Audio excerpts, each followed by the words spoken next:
I grew up a very physical child. I loved sports and activities. My mom said that they couldn't wear me out.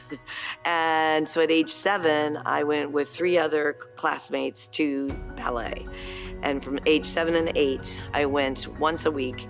I didn't particularly like the pink tights. I didn't particularly like the teacher, Miss Johns, and I don't think she liked me.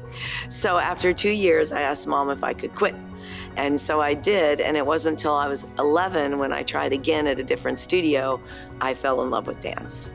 Bowen McCauley Dance Company is 25 years old and very proud to have had the opportunity to have a company here in Arlington. So it took us about 5 years to get our community programming rolling, but we got very involved in schools.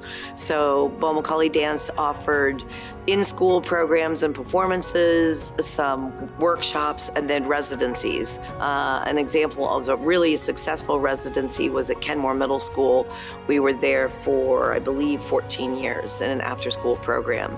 We influenced a lot of children who were not exposed to dance without us being there, and a few went on to professional careers. Then on the other spectrum, later, it was 14 years ago, Bowen McCauley Dance got involved with Dance for Parkinson disease, which is still going and I am passionate about. The Dance for Parkinson Disease program was started by the Mark Morris Dance Group, and they're based in Brooklyn, New York.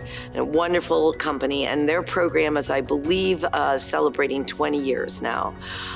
This is not a therapy class, it's an actual dance class for people with Parkinson disease and their caregivers. So during the pandemic, we kept the classes going on Zoom, and I'm happy to say that we have the programs up and running again.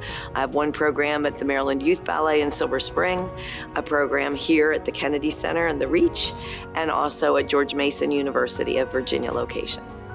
The joy that we bring to people with Parkinson's disease, for example, the other life, end of the life spectrum, we don't cure, but we trump that disease while people are in the room dancing, and they become graceful. And and we level the playing fields because it's people with Parkinson's disease or their caregivers. So it's just this warm environment, and they're learning dance from a professional. And we use imagery. We don't just do moves, and physical therapy is great, but that's not what we're doing. We're doing something a little more creative, and with all kinds of great music to rhythm. And it does something to the brain as well as the body. I am so honored to be receiving the Spirit of Community Award from the Arlington Community Foundation. I have attended the event many times, and I've nominated other people, and I never really thought I'd be honored. So I feel very, very happy to receive this award.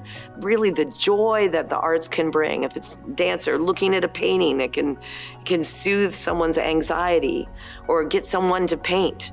And you don't have to be great at it, but it's just so important to life.